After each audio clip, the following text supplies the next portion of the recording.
السلام عليكم ورحمة الله وبركاته دقيستيال يدا وضيال كسو دوادة برنامج كيجي سويالكا إساسي أدو قهدلنو هدبا حالدها arrimaha waqooyiga Soomaaliya iyo guud ahaanba Soomaaliya barnaamijkayga maanta sida aan mar hore bartayda Facebook aan idin la soo wadaagayba waxaanu noogu marti ah Caasha Cabdalle oo iyadu ah siyaasiyad aadana ka hadasha arrimaha guud ahaan Soomaaliya gaar ahaan arrimaha waqooyiga Soomaaliya barnaamijkan ayaa si gaar ah waxaan uga hadlaynaa bal arrimaha qoseeya deegaanaadka maaqir iyo qaatumo sidaas oo kale qadka waxaa kaloo ku jira Caynaanshe Cabdiraxmaan oo isaguna ku sugan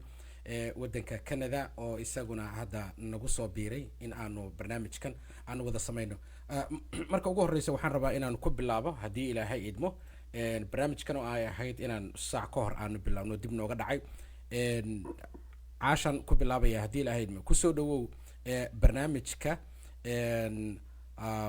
sooyaalka SSC waxaan rabaa inaan su'aashayda ku bilaabo arrimaha in muddo ah dadka reer maaqir iyo reer qaatumo kaliya ay ka hadlayeen ayaa labadan cisho cirka isku shareeray gaar ahaan dooda ka timid wada hadaladii la sheegay Abiy Ahmed in uu ku qabtay magaalada Addis Ababa oo uu ku kulansiiyay Muuse Bixi iyo Farmaajo ayamahan iskama aanan wareysan arrimaha siyaasadda bal marka ugu horeysa aragtidaada maadaama aad tahay siyaasiyad ka soo jeeda gobolada waqooyiga una dooda midnimada Soomaaliya sidee u aragtaa maxaa la wadaagi kartaa ku soo dhaw Caasha bismillahir rahmanir rahim assalaamu alaykum warahmatullahi wabarakatuh ahmed adiga iyo media xaaga bawaan idin salaamiyo telefishinkaaga Caynaanshe aqoonyahan Caynaanshena waan salaamayaa siyaasiga ruqactaaga ah haddii aan su'aasha ku soo dhawaado waxa weeyaan horta Soomaalidu waxay tiraahdaa wardheriga maxaa ka keenay kulaylka waa karka weeyaan karka maxaa ka keenay waa kulaylka soo maaha si wanaagsan Muuse Bixi isagoo aan dheg la qabto lahayn ayuu wuxuu yimi shirkii oo AU-da shirki ka dhacayay wadanka Ethiopia Addis Ababa magaalada Addis Ababa magaalada madaxdooda wuxuuna dalbaday in loo geeyo Farmaajo oo uu yiri Farmaajo ii geeya waa gartay oo Muuse Bixi ba adigu waxaad haysaa xogta Muuse Bixi inuu isaga codsaday in loo geeyo Farmaajo Muuse Bixi kabacdina Abaye oo isaguna doorasho isu diyaarinaya oo doonaya sidoo uga takhalusi lahaa kilidadii wadanka maxaa la yiraahdo ii sheega Ethiopia iyo sidoo ugu soo noqon lahaa marka more popularity iyo wuxuu raadinaya one more aragtay muxuu ahaa Peace Prize inuu helo Nobel Peace Prize kaasoo runtii uu u qalmo run ahaantii oo dhibaatadii ka taagnayd Eritrea iyo Ethiopia uu dhameeyay marka his own iyo magac fiican iyo road map cusub uu samaystay midda kale kama maqna in maxaa la yiraahdo dawladda Ethiopia ay rabto ciidan bad soo tareen garaysatay kadacina ay doonayso inay badii caqayda Soomaaliya isku dhararto ilaa iyo maxaa la yiraahdo from Djibouti ilaa iyo maxaa la yiraahdo la qoray inay qabsadaan oo ciidankooda badda halkaas la fariisiyo muxuu ahaa markaas waayo waxa shaqayn ayay isku daygii ahaa Imaaraadka iyo inay Imaaraadku boosaaso iyo qabsadaan iyo Ethiopia ay ku sheeraan oo ay sheer ka qaataan oo ay xaq u lahayn kiiba shaqayn weydo dawladda Soomaaliyeed ay isbaara u dhigatay sidaa darteed waa in arrintii markaas si kale farsamo kale looga guuraayo dawladda Soomaaliyeed la khayaameeyaa Muusena waa og yahay Imaaraadka iyo Muuse iyo Abaye waa ku wada socdaan arrintaas midda kale waan rabaa in la ogaado waxa weeyaan Muuse oo hay'adihii oo dhan laga soo xiray because waxa weeyaan ninkan wuxuu leeyahay criminal record wuxuu xasuuq Soomaali qarankii Soomaaliyeed buu ku soo duulay isagoo ciidamada Ethiopiana wata xasuuq ba'an buu ciidamadii caruurahoodii iyo qaxootigii u geystay bila 70,000 oo qof oo Soomaaliya buu ku xasuuqay waqooyi waad ogay Soomaaliya salaam waa ku soo duuleen oo way xasuuqeen marka waxa weeye warqadihii laga qoraayay ee dadkii ka qorayeen iyo burco yaa ka reebina burcana markii dambe si isaga cigaal baa xasuuqay oo shacabkii burco yani wax loo reebay ma ay jirto muxuu ahaa guddiyahoodii waxaa la mariyay taraktar iyo waxaa la mariyay maxaa la yiraahdo iyo cagaf baa la mariyay Hargeysa iyo maxaa la yiraahdo iyo burcada labadaba midda kale markay taas dhacday waxaa timi in maxaa la yiraahdo gobolada maaragtay waqooyi bari uu arkay inay ka sii socdaan oo shirkii Afrigeeska ahaa ee ay galeen USB iyo qolada garxaysiis ay galeen oo ahaa in lagu dhiso maamulka SSC lagu dhiso marka hore muxuu ahaa kabacdina togdheer lagu soo daro arrinkaasi arrintii buu ogaaday inay shaqaynayso dadkii joogay Hargeysana 9% iyo kuwii waqooyi joogay 9% iyo 5 waxay u buuxeen maxaa la yiraahdaa arrintaas oo ay taageereen sidaa darteed Muuse waa inuu optionistii hore uu diidanaa uu ogolaado isa soo daaqraaciyo markaa yiraahdo farmaajo ii geeya farmaajona wuxuu ka arkay opportunity ah inuu magac ku yeelanayo inuu maxaa la yiraahdo uu Soomaali isu keeno laakiin su'aashii sidaas ma ahan Muuse waxa weeye sanka laga soo dalooliyo waxa keenay sidaa uu sheegay waxa keenay maxaa la yiraahdo buu ku yimid beel ilaa uu arkay inuu fadhiyo caasho idinku kamaaqir iyo qaatum ahaan iyo dadka kale ee waqooyiga dega ee raba midnimada Soomaaliyeed arrintan waxaad u aragtaan macnaheedu ama siyaasadaysan in ay tahay mu'aamarad la doonayo in lagu joojiyo ama lagu hakiyo dhaqdhaqaaqa dadka goboladaas ay doonayaan inay maamul ku helaan ka mid dawladda dhexe dabcan waa arrintu waa saas waa isbaaro loo dhiganayo kama aha qolada yani danley iyo dabley baa isu tagto danleydu waa Itoobiya waxay doonaysaa inay awrkeeda ku kaxsato badda cas qabsato waa gartay dableyna waxay rabaan inay isbaaro u dhigtaan goboladan ka go'aya marka goboladaasi hadday go'aan no more Somaliland iyo kooxdii ku shaqaysanaysay way dhamaanaysaa waa gartay marka waxa weeyaan waxaan qabaa hadday arrintu saas tahay in maxaa la yiraahdo gobolada dadka gobolada ka soo jeedo 3-4 gobol ah inay isu yimaadaan si dhaqso ah isku tashadaan maxaa la yiraahdo haddii danley iyo dabley kini ay isu yimaadaan oo ay si dhaqso leh ay ugu dhawaaqaan maamulkii ciidamadoodana midaystaan oo haddii ay meel maaragtay isugu yimaadaan security-gana la saxo waayahay marka caynaashana waa ku jira insha Allah qadkan waxaan rabaa inaan siiyo bal caynaasha ku soo dhawow caasho waa siyaasiyad wax badanna u dhuundaloosha waxay u aragtaa arrintan la wado heshiisiinta dawladda dhexe iyo tan federaalka in ay tahay mu'aamarad la doonayo in lagu joojiyo maamuladii iyo dhaqdhaqaaqyadii kale ka socday waqooyiga waxayna ku baaqaysaa in dadku ay siyaasadooda iyo ciidamadooduba ay mideeyaan si ay arrimaha mu'aamarada u aragto ay wax loo joojiyo maxay kula tahay adiga caynash السلام عليكم ورحمة الله وبركاته صحفي أحمد الآليات بنقول السلام يا أديك درويش تي في سويال كي اس سي يدعو ضياشة سيروك ولا شيء اللي مع العشاء أحمد عبد الله وهالقناة قاري وأخ وحان بنو السلام يا يا بنو السلام يا أحمد هو أرنتنا واسدة عاشقو شيكي مدحوين فرماجو danta kaga xiran lama garan karo inuu hadeer musabixi arko musabixi iyo qolada Soomaaliyeed ee Hargeysa joogta taariikhdoodii waa dhamaatay daaqada inay ka baxaan dhaqaale xumo ku dhacday sida caasho ku sheegtay way markii uu shirkaasi socday ayaa nin isku sheegay oo shiraaxima dibad ayaan u haylaha yaa ku yiri waraan madaxweynaha albaabka istaagnay soo caraf sidii baa uu ku tagay meesha isaga waaftiisa ka sheegay ninka Faratoon la yiraahdo markuu meesha tagay intuu qol la galay buu madaxweynaha lugaha qabsaday oo ku yiri inaan heshiinaan rabna wax waa noo socon la yihiin meeshii dhaqaale xumaa ka taagan madaxweyne farmaajona tiibuu ku aqbalay ujeedada ka dambaysa waxa weeye sida xildhibaanadu kuu sheegtay in iftiinka soo baxay goboladan SSC maaq iyo qaar badan oo kale oo kamida waqooyiga ay rabaan raalli noqo wax yar caynaashe mayga ayaa waayahay kusoo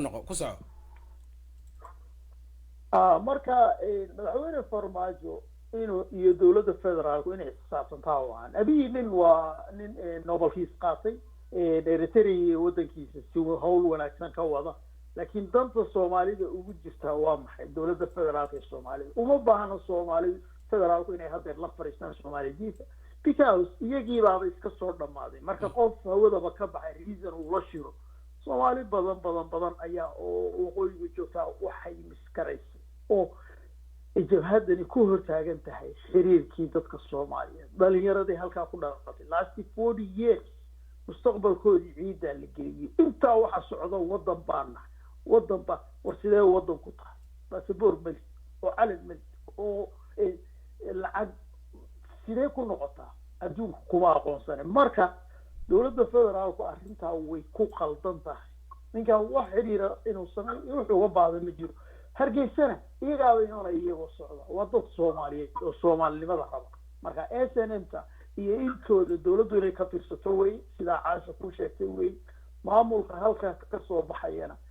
farmaajo uu ku qasban yahay inuu wax ka dhiso sidii ay wanaagsaneyd ay galmudug wax uga dhiseen iyo hirshabeelle oo kale inay uga dhisaan marka axmed oo runtii arrintaa anigu welwel badan baan ka muujinaya in dad system dhintay jabhad dhimatay la yidhaaho iyagaa la shirayna oo raali gelinayna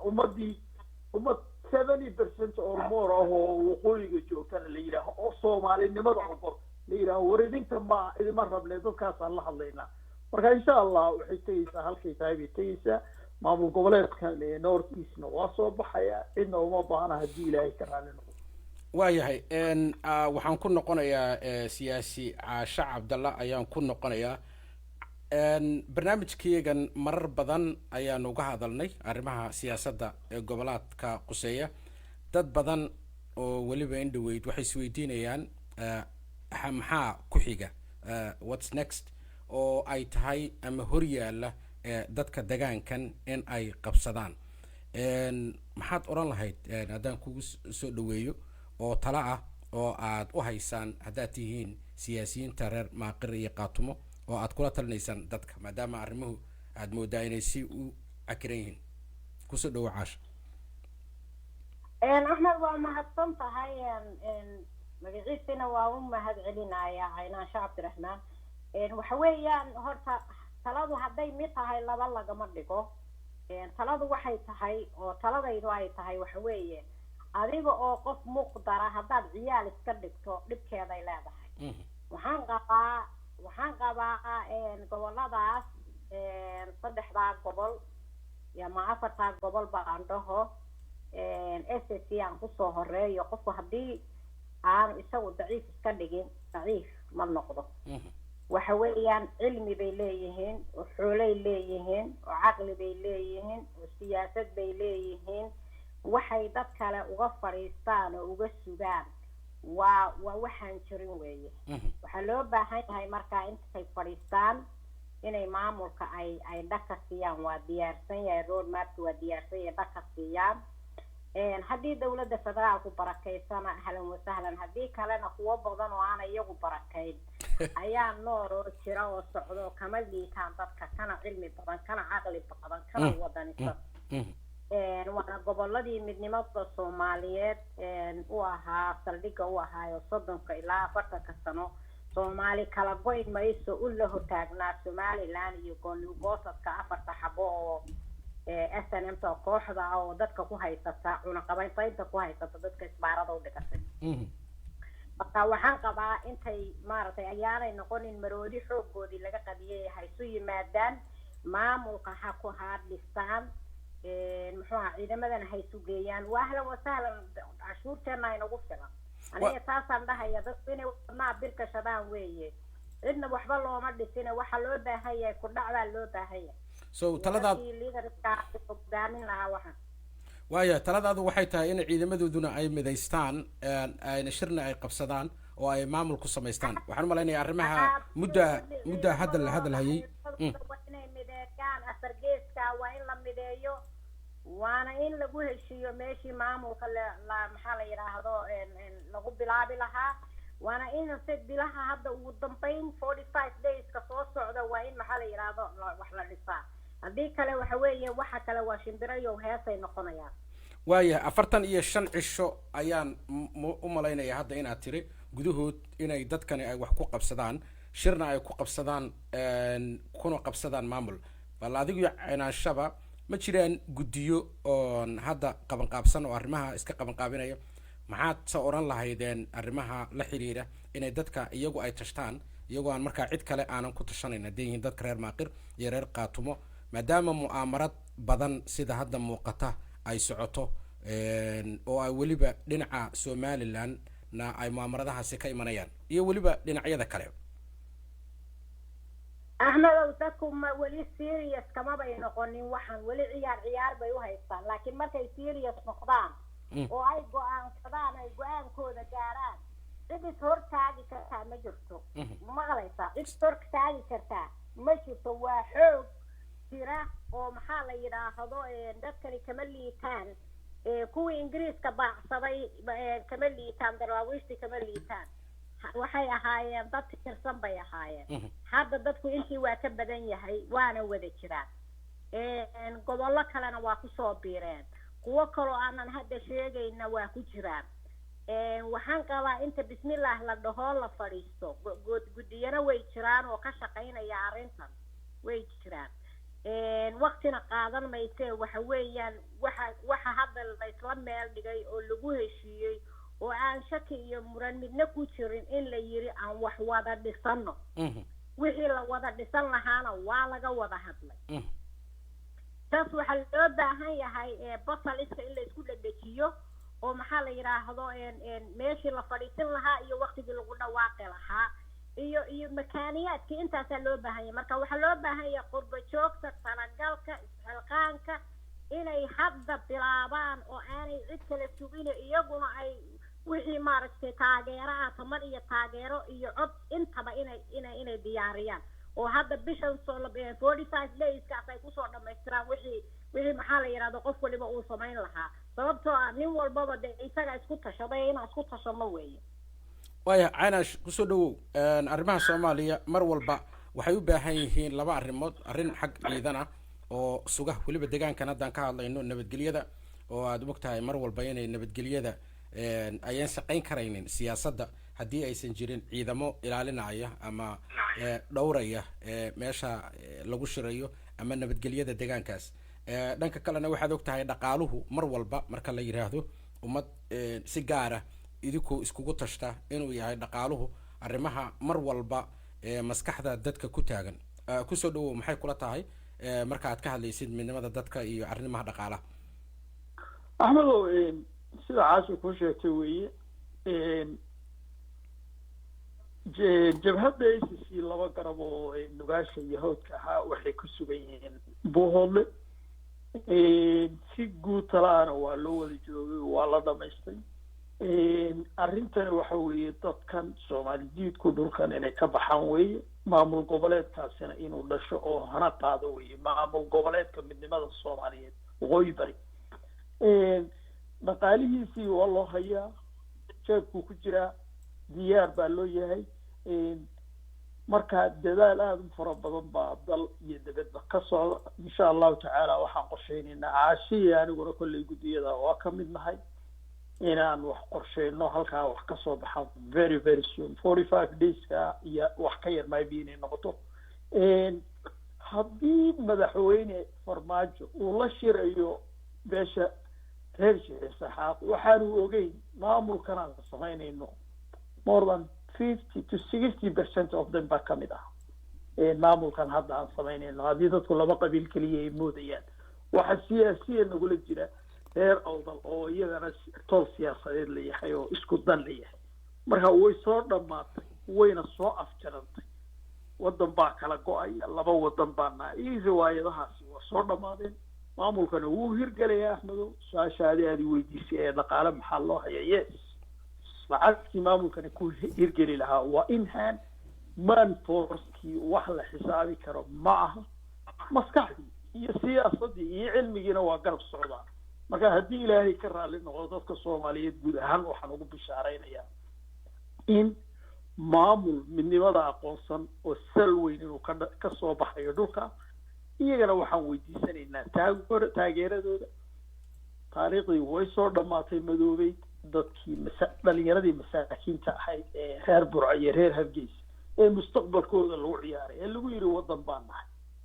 ee beenta loo sheegay dadkii masaakiinta waa soo dhammaatay waxaan muuse iyo wareerinaya waxa weeye heshiisyadii qaladka ahaa ee haaraanta ahaa ee dalalka shisheeye la galeen baa istag ay ku noqdeen meel ay u dhaqaajiyeenna ay waayeen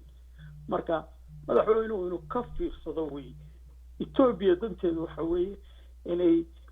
nimankaas soo xerogeliso kadibna heshiisyada dekedaha iyo eerboorada iyo la xalaaleeyo marka I hope madaxweyne farmaajo inuu siyaasadda iska garan karo waxa weeye dhulkan dad baa iskale ummadda soomaaliyeed baa leh saxiix maamul goboleedna wax ku bixi karaa ma jiraan meeshuu doono maamul goboleedku doono ha noqdo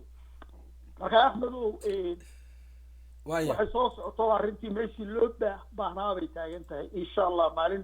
maalin dhowna dadku waxbay arki doonaan haddii la yidhaaho waayahay dhanka kale waxaan rabaa qof baa isagana isoo wacaya waan ku furi doonaa mar dhow wax yar haddii ilahay idmo qofka naga soo wacaya ingiriiska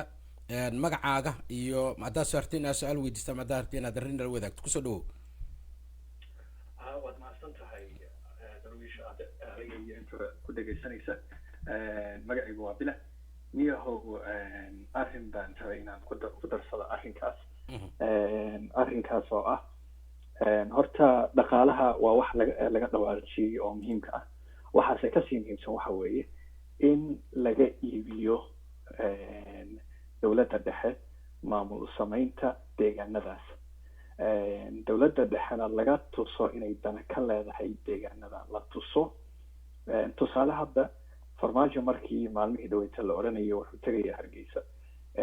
muxuu la tegayaa muxuu sameeyey maamulkan marka la eego somaliland deegaanadii dhulka ingiriiska ayay gacanta ku yani ingiriisku haysan jiray ay gacanta ku dhigeen dhaqaalay samaysteen 100 tilaabay qaadeen adduunka la xiriireen way ismuujiyeen dowladda soomaaliya maxay ka qaaday arrinka somaliland aan ka ahayn walaalahin waa idin jecelnahay iyo waasaan anigu dagaal waan kasoo horjeedaa iyo in xabad wax lagu maquuliyo waxaan rumaysanahay waxa weeye maamulkaas meesha uu ka hana qaadi kara waxa weeye dowladda dhexe oo laga dhaadhiciyo iyo maamulada kale sida maamulka Puntland iyo deegaanada kale maamulada kale ee dalka ka jira hadday galmudug noqon lahayd hadday hirshabelle noqon lahayd in xiriir lala sameeyo weliba dowladda dhexe ee Soomaaliya laga iibiyo inay dan u jirto ummadda Soomaaliyeed in goboladaas maamul goboleed loo sameeyo sababtoo ah waxa weeye haddii loo sameeyo waxa weeye meesha waxaa ka baxaysa wixii la odhanayay maamulkii Somaliland ee ku doodayay xuduudihii Ingiriiska ayaan haysanaa marka anigu waxaan ku talin lahaa in xoogga la saaro dowladda dhexe maamulada kaleetana laga iibiyo maaragtay qadiyadan la iskana daayo maaragtay wax tuurtuurka iyo maaragtay waxyaabaha aan waxba soo kordhinayn inta rabin ku darsado waad mahadsantahay waa mahadsan tahay su-aal ahaanna waxaan u weydiin doonaa caasha oo qof siyaasiyadana u dhuuna dalooshara arrimaha caasha waxaad og tahay dowladda hadda joogta aan kula kaftame inay qaatibillah kala taagan yihiin waxa ay Soomaalidu u arkeen maamul goboleedyada waan iskama sheekeynayna madaxweynuhu waraysigu bixiyay dhawaan wuxuu ku sheegay inuusan ba aqoonsanayn maamulka Jubbaland isagii madaxweynaha dowladda federaalka iyo madaxweynaha Puntland ismaha iyaan oo yani wax xiriira male waa waraysigiisa ku sheegay marar badan inuu codsaday inuu yimaado oo uusan ilaa hadda kulankaasina u dhicin dadku qaarna waxayba ku xantaan dowladda farmaajo inayan ba aaminsanayn nidaamka federaalka ah iyo maamul goboleedyada oo ay aaminsan tahay nidaam central wiilkan soo wacay ama ninkan dhalinyarada ah ama ninkan odayga wuxuu weydiinayaa dowladda dhexe iyo maamul goboleedyada maxaad uga dhaadhicin weyseen hadafkiina ma isku daydeen dowladda dhexe ama farmaajo iyo madaxda puntlandba inaad maamulkiina ay garab istaagaan waa su-aashaan u malaynaya hadalku u dhacayo waa mahadsantahay axmedow inanka dhalinyaradaana waan salaamayaa waxa weeye maamul goboleedadu waa la socdaan muxuu ahaa puntland waan mar horaan u bandhignay cabdi weli baa diiday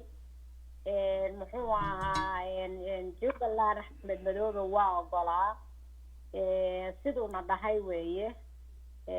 dowladda federaalka ana ayada waxaa looga baahan yahay inay dadka u garsoorto u xaqsoorto hal gobol iyo badh baa waxaa la siiyey maamul goboleed oo jira oo ka tirsan maamul goboleedada soomaaliya 3 gobol ilaa 4 gobol oo iyagu isxilqaamay oo isu tegay oo heshiiyey oo iyagu diyaar oo u heshiiyo intaasoo qarasha iyagu iska bixiyo ku heshiiyey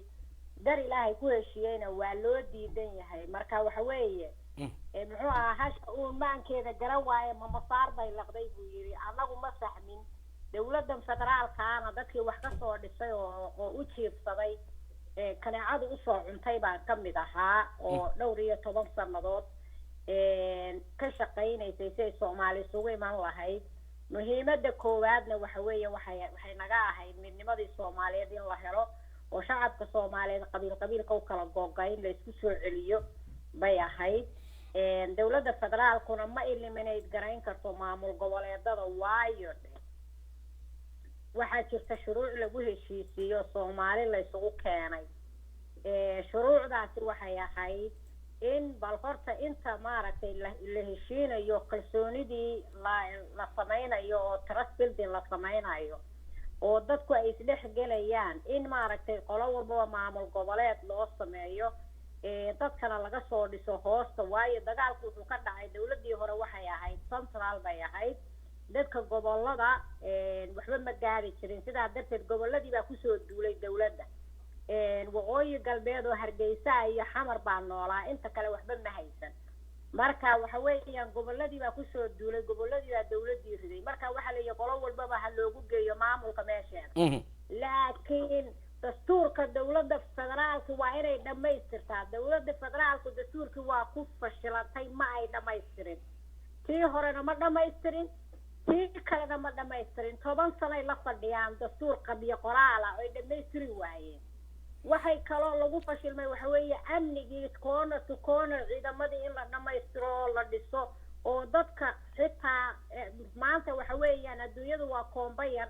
electronical baa dadku ugu codeyn lahaayeen dastuurka ugu codeyn lahaayeen hadday dhamaystiraan waaya kaas baabi'in lahaa maamul goboleedada dadku iyagaa choice-kooda 1961 dastuurkii la ansixiyey ayaa dadka dalka maanta u dastuura kan waa ku meelgaad waxay ahayd markaa dastuurkaas waxa bedeli kara dastuur kale oo loo codeeyay baa bedeli kara sidaa darteed dastuurkii mar haddaanay dhamaystirin dowladdu way ku khasban tahay maamul goboleedadaas inay saa u sii dhisnaadaan laakiin waa in dib u heshiisiinta iyo nabadgelyada ay anba qaadaan inay ka shaqeeyaan in dadku isku soo dhawaado oo ay dadka maxaa la yiraahdo ay heshiisiyaan ma aha dagaal inay qaadaan ma aha waa qaba dictatorship inay dhacday Jubbaland oo kale in khaladaad ka dhacay in xukun la maroorsaday Soomaali oo dhan baa wada tuuga oo maxaa la yiraahdo xukunkii wada maroorsatay sidaa darteed waxaa loo baahan yahay in maxaa la yiraahdo masaalixa looga shaqeeyo meel alla meeshii dhibaato ka dhasho waayo dowladani waa dowlad Soomaaliyeed oo loo baahan yahay inay dalka gaarsiiso in dastuurkaasi iyo shacabka gaaro kadibna shacabku ay doortaan oo kooxaha maxaa la Jubbaland haysta iyo kooxaha Puntland haysta iyo kooxaha Somaliland haysta iyo kuwa maartay maamulada yaryar haysta si dad shacabku ay uga baxaan gacantooda uga baxaan oo shacabku baawarka u helaan inay iyagu dastuurka dhamaystiraan oo cod u qaadaan bay markaas waxa maamul goboleedadaasi socon lahaayeen waaya okay waa yahay waad mahadsan tahay insha Allah waxaan rabaa insha allah waraysi kale ayaan rabaa mar dhow inaan insha allah aan sameeyo oo aan rabaa inaan ku waraysto siyaasi maxamed cabdi yuusuf waxaan rabaa hal su-aal inaan kugu celiyo caasha mar dhaweyd oo caynaansho uu hadlayay oo aan idin weydiiyey arrimaha dhaqaalaha sidaanu ognahay qaatuma shirki ay ku qabsatay taleex waxaa ku baxay dabcan dhaqaalo badan dhaqaalahaasina wuxuu ka imanayay dadka rayidka goboladaas ayuu ka imanayay waadna ogtihiin maamul aanan cid kale dibadda ka taageerayn oo ay tahay dadkiisu in ay isku xilqaamaan hadday siyaasadda noqoto iyo hadday ciidamada noqotoba inay samaystaan inay u baahan tahay dhaqaalo xoog leh aragtidaada maxay kula tahay caasho adiga arrimaha xagga dhaqaalaha si ay arrimahan u suuroobaan maxaad odhan lahayd xagga dhaqaalaha waxa weeyaan waa soo aynaansha sheegay dhaqaale waa la helayaa dhaqaaluhu wuu yaalaa laakiin waxaa loo baahan yahay more isxilqaan in la sameeyo kii xoolo bixin kara kii lacag bixin kara kii xooggiisa bixin kara in la isku tashado waayo tani way ka ballaaran tahay tii hore waana ka dhaqaalo badanaysaa sababtoo ah tii hore oo kale ma noqonayso oo maamullo ka maqnaa meesha baa soo galay meesha maxaa la yiraahdo burcoo kalaa la socota bari oo kalaa la socda marka waxa weeyaan SSC kaliya ma aha meesha marka waxa weeyaan maaqir iyo qaab waa saldhigii labadooda loo baahan yahay gogosha iyagaa dhigaya inay labadoodu isku tashadaan oo ay profile gareeyaan oo weliba kuwa dibaddu ay bilaabaan hadda inay dhaqaalihii ay soo aruuriyaan oo ay maxaa la yiraahdo dee la dhaqaaqo ilaa qofka shaquu leeyahay kii markaa imaan karoo shaqayn kara iyo kii dhaqaalaha bixin kara waa in la isku tashadaa guddiyadaa loo xilsaaray dhaqaalahana waa in dhaqaalaha lagu soo sidaas weeyaan intaasaan aniga dhihi lahaa waa yahay nin kale oo aan dhinaca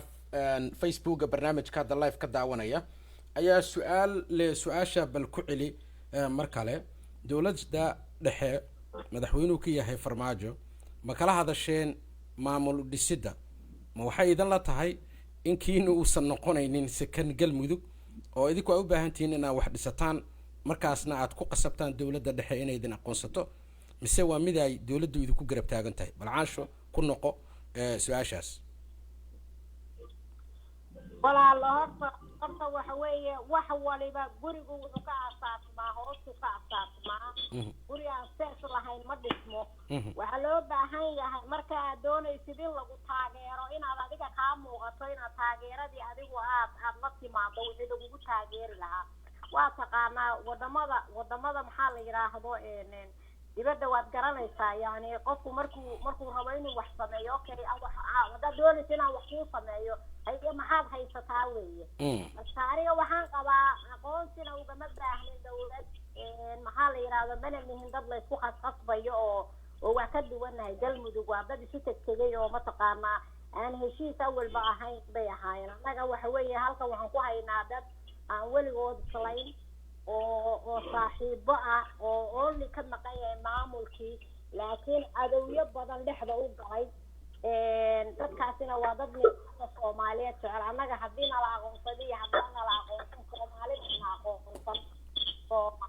baan aqoonsan dowladda laga asaasay weeye aqoonsi aan u baahan haysana dal waa haysana maxaa la yiraahdaa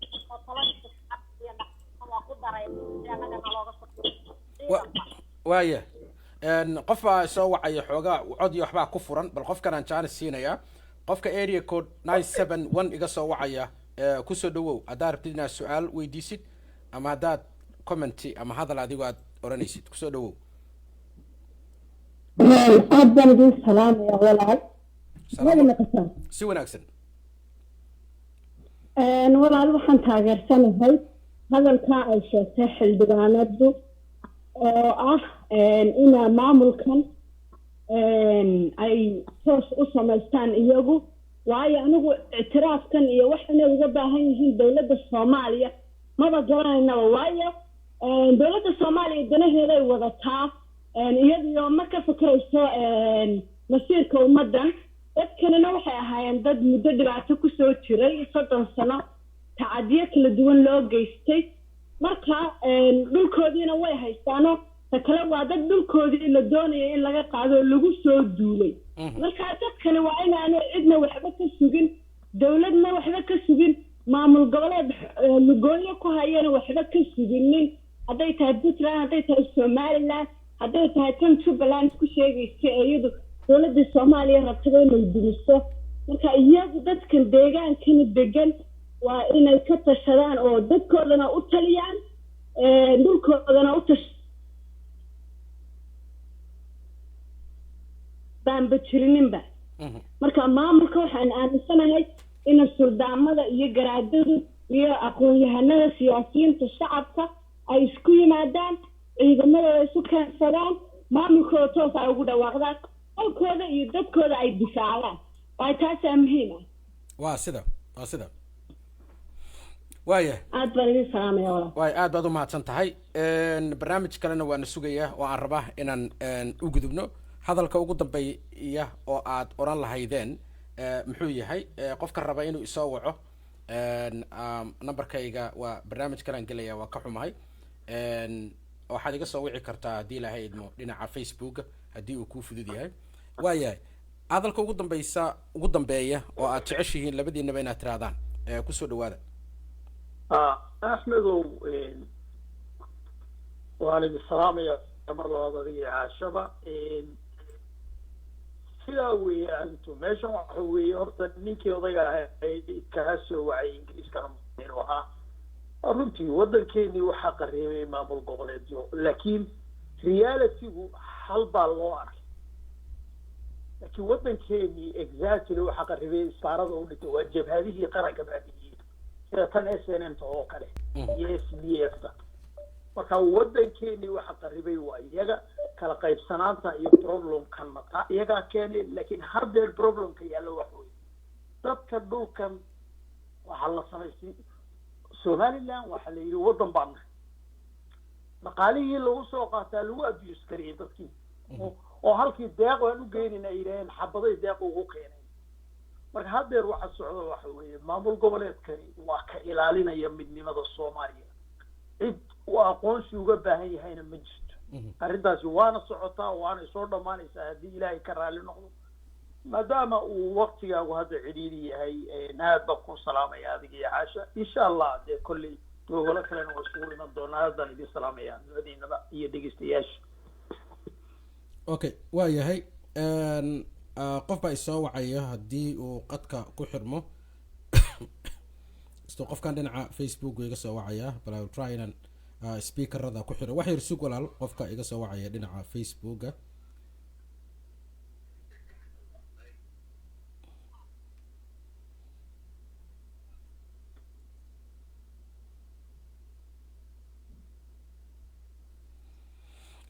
waa ka xumahay xoogaa kuguma xiro karo bal waa isku dayaya codkaaga inaan microphone ku dhaweeyo kusoo dhawow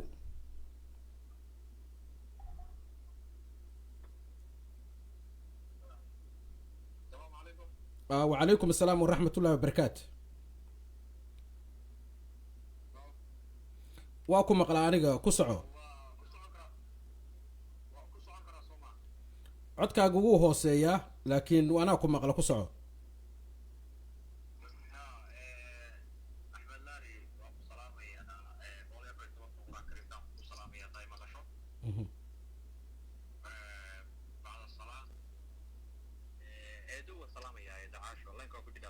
si wanaagsan waa ku maqlaya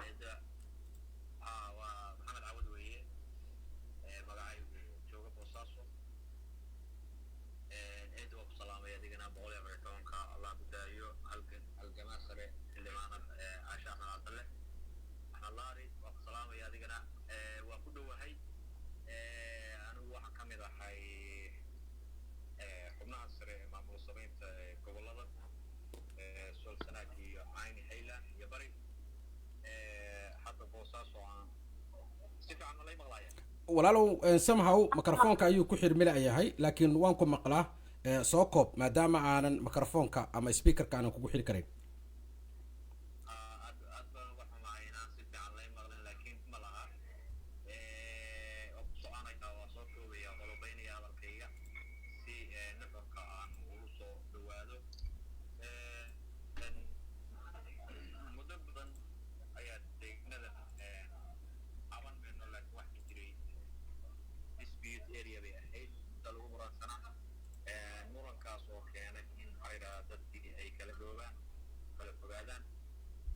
isla maantana meesha ay ku sugan yihiin ay kasii xumaato xaaladoodu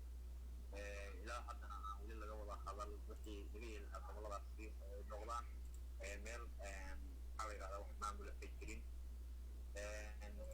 annagu marka inagoo taa ka duuleen dacaasha cabdalle u weyn dadkay u weyn tahay oo waxa weeye degistayaasha ballaari oo hadda banka jira iyo aniga iyo dadka kaleeto ka midka ah gobollada kasoo jeeda runtii waxaan ka fikiraynaa sidii dadkan bal scratch looga soo qaadi lahaa from scratch meelsha hadda joogno oo ah meel zero ah aan la soo qaadi lahayn ugala mandegi lahayn maamulada kaleeto gobollada kaleeto ka jira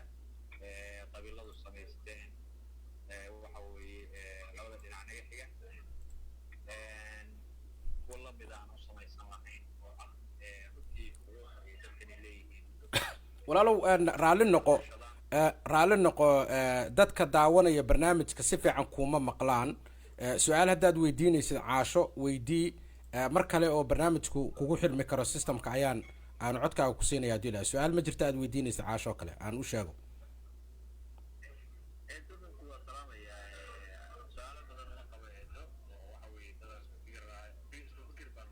waaye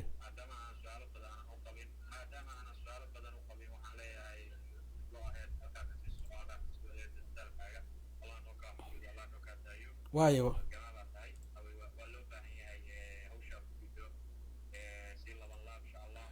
waaye waa mahadsan tahay wax yar bal waa jeclaa inaan maadaama aad boosaaso joogtid aad barnaamijka si fiican noogala qayb qaadatid dadka qurbaha ka jooga ayaa badanaa arrimihiina ka hadla waddankaad joogtaan marka waan arkaa dad badan oo si gaara iisoo waca oo ka hadla arrimaha ka jira iyo dhibaatooyinka iyo baahida ay u qabaan inay maamul helaan maxaa kalifa oo aad uga hadli weyseen saxaafadda ama codkiina aad ugu muujin weyseen dhibaatooyin ka jira ama fariintiina aad ugu diri weyseen dowladda dhexe noqoto ama tan degaankana sheeganaysa ama aan waxna ka qabanay puntland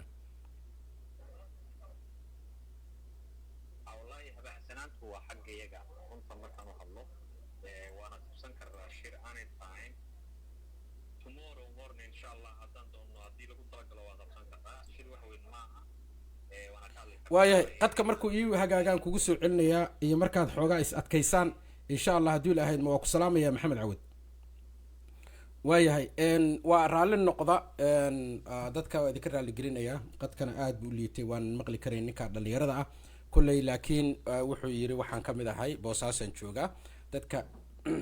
u arka in deegaankaasi maamul u baahan yihiin taageersanna waan ka mid ahay marka insha allah maxamed yuusufna waxaan jeclahay inaan waraysto barnaamijkeyga waxaan jeclahay inaan gabagabeeyo caynaanshe kelmadda ugu dambeysa waxaan u malaynayaa adigu waa hadashay caasho wax qorsho ah ma idinku jirtaa in aad bulshada goboladan hadda maraykanka oo kale iyo ku dhaqan in aad la kulantaan oo aad kala hadashaan si gaara arrimahan degdega ah ee aad ku tilmaamtay 45 cisho gudahood in loo baahan yahay in wax la dhaqaajiyo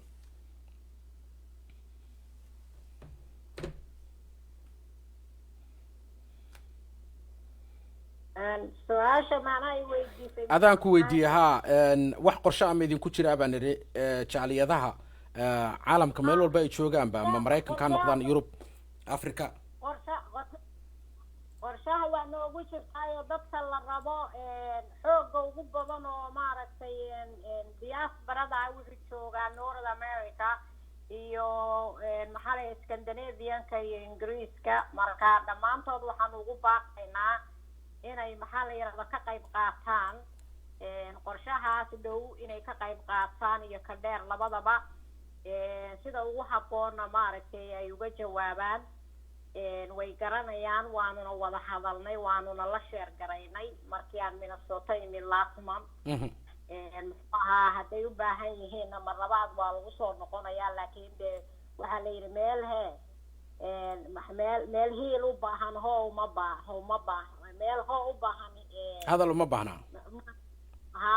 hadal uma baahna meel hoo u baahan hadal uma baahna marka hadal lama rabo ficil baa la rabaa this is the time loo baahan yahay ficilkii aan ka hadlaynay in la sameeyo laga jawaabo waaya intaas weeye aad baad u mahadsantihiin labadiinaba adaa mudan waaya axmed adigaa mudan salaamu calaykum calaykum salaam waxaan jeclahay haddii ilaahay idmo barnaamij kale in aan mar dhow haddii ay ii suuro gasho oo aan helo siyaasi maxamed cabdi yuusuf in aan nagu soo xiro oo aan ka wareysto isagana xaaladda guud iyo arrimaha gaar ahaan gobolada waqooyi maxamed cabdi yuusuf ayaa darajooyin badan kasoo qabtay waddanka soomaaliya shalayna wuxuu ka hadlay saxaafadda isagoo si adag uga hadlay arrimaha waqooyiga soomaaliya sida aad maqlayseen xildhibaanad caasha oo iyadoo aada ugu dhuundaloosho arrimaha waxay tiri mas-uuliyadda waxa ay saaran tahay dadka gobolada maaqir iyo qaatuma inay u istaagaan inayna sida ugu dhaqsaha badan ay u mideeyaan taladooda ciidankooda iyo siyaasadooda sida dad badan ay u muuqatana somalilan ayaa waxay samaysay ama ka muuqata isbeddel siyaasadeed taasoo iyada iyo etoobiyaba aada moodid in halkii maamul goboleedyo kale laga abuuri lahaa in la doonayo in somalilan iyadoo loo ictiraafo inay tahay maamulka keliya ee ka jira waqooyiga soomaaliya arrintaas ayaa ahayd madaxweynuhu markuu kasoo noqday etoobiya in uu garsoorka soomaaliyeed hortiisa uu ka sheegay inuu raaligelin ka baxay wixii ka dhacay waqooyiga soomaaliya iyo waxa uu sheegay in qalad uu dhacay qaabtii soomaalidu wax u qaybsatay loona baahan yahay markaasi in la saxo taasoo u muuqata in awood qaybsi la sameeyo laakiin su-aasha ama dad badan ay aaminsan yihiin ayaa waxay tahay somalilan siyaasiyiinteeda hadda joogta muuse biixi iyo marnaba in ayan raalli ka noqonaynin inay ka mid noqdaan soomaaliya xataa haddii loo magacaabo ama la siiyo darajooyinka ugu sarreysa madaxweyne iyo ra-iisul wasaareba laakiin ulajeedka ugu weyn oo dhaqdhaqaaqana hadda uu socda ay tahay arrimo lagu baajinayo maamul in laga sameeyo gobolada waqooyiga soomaaliya oo ay dowladda federaalkana ay aqoonsato arrintaas ayaa waxay u arkaan siyaasiyiin badan oo kasoo jeeda gobolada sool sanaag iyo maaqir inay arrintaasi qatar ay ku tahay siyaasadaasi